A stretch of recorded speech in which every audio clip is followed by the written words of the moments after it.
Bella, Assalamualaikum warahmatullahi wabarakatuh. Perkenalkan, nama saya Muhammad Rifandi dengan NIM 20.01.03.2016 dari kelas 1B D3 Teknik Listrik.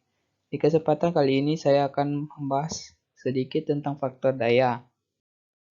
Faktor daya listrik adalah nilai perbandingan antara daya reaktif dengan daya nyata. Rentang nilainya berkisar antara 0 hingga 1. Faktor daya listrik dinyatakan dalam cos. Faktor daya berguna untuk mengetahui tingkat efisiensi energi pada suatu beban listrik melalui nilai daya yang tidak terpakai dan terbuang sia-sia selama beban bekerja. Mengapa faktor daya harus diperbaiki? Bila dayanya nyata tinggi yang berhubung dengan faktor daya rendah tidak dikurangi, maka seluruh jaringan listrik dari pusat pembangkit ke sub sirkuit pabrik harus mampu membawa arus beban lebih banyak daripada yang diperlukan.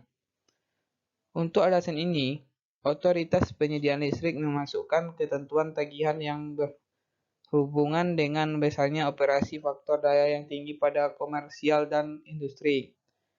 Selain meningkatkan tagihan listrik, instalasi faktor daya rendah akan menyebabkan kenaikan suhu operasi, rugi-rugi, tegangan jatuh, dan sebagainya.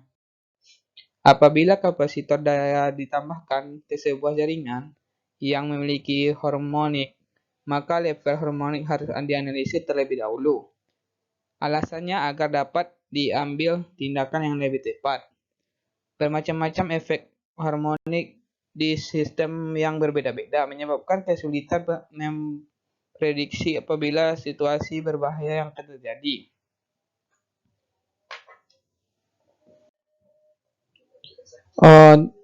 Di sini kita dapat contoh soal. Soal yang pertama adalah buktikan bahwa faktor daya yang jelas menyebabkan rugi-rugi jaringan bertambah besar. Jawabannya adalah faktor daya jelek terjadi bila cos theta kecil dari 0,93. Bila cos theta semakin kecil, maka S semakin besar. Dengan demikian, A. KHA penghantar yang dibutuhkan juga semakin besar. B.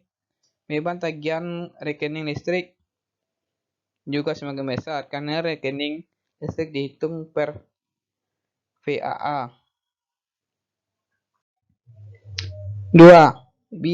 Bila diketahui daya nominal trafo 500 kVH, tinggalkan hubung singkat 4%. Total daya yang disarankan 50 kVH tentukan.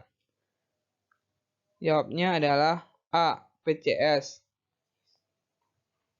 50.000 per 0,04. 0,04 ini kita dapatkan dari 4%. 4 dibagi 100 adalah 0,04. Jadi hasilnya adalah 12.500 kVH. Yang B ada B PCC per 240 sama dengan 12.500 per 240 sama dengan 52 kVA.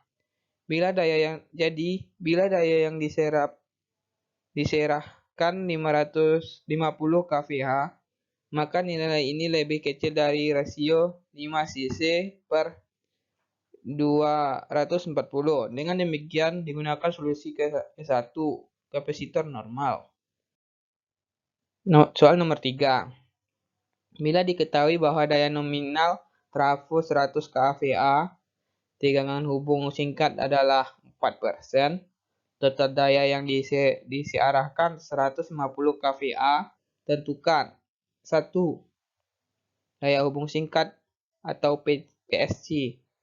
2. Tentukan golongan kapasitor, apakah standar, terisolasi lebih, atau dengan reaktor anti harmonik.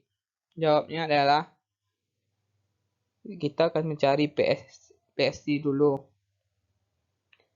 Sama dengan 1 juta per 0,04 sama dengan 225.000 kVA. B. SCC per 240 sama dengan 25.000 per 240 sama dengan 104 kVA.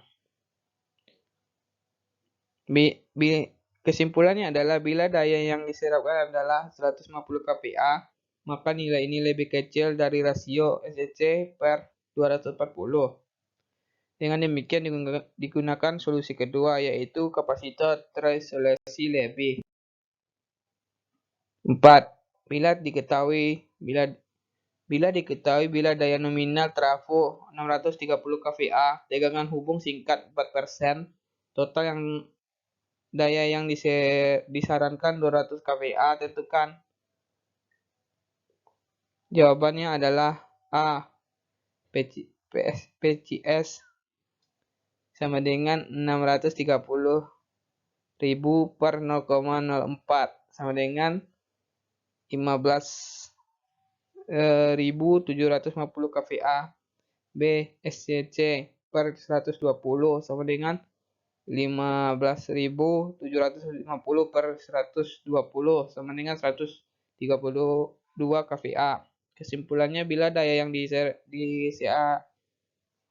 diserahkan adalah 200 kVA, maka nilai ini lebih kecil dari rasio SCC per 120. Dengan demikian digunakan solusi ketiga, yaitu reaktor anti harmonik. 5. Bila diketahui kapasitor VAR plus dengan spesifikasi 50 kVA R 440 volt per 50 Hz, dapatkah kapasitor tersebut dipasang ke jaringan yang membutuhkan 50 kVAR dengan tegangan nominal 400 volt per 50 Hz? Mengapa demikian? Jawabannya adalah dapat.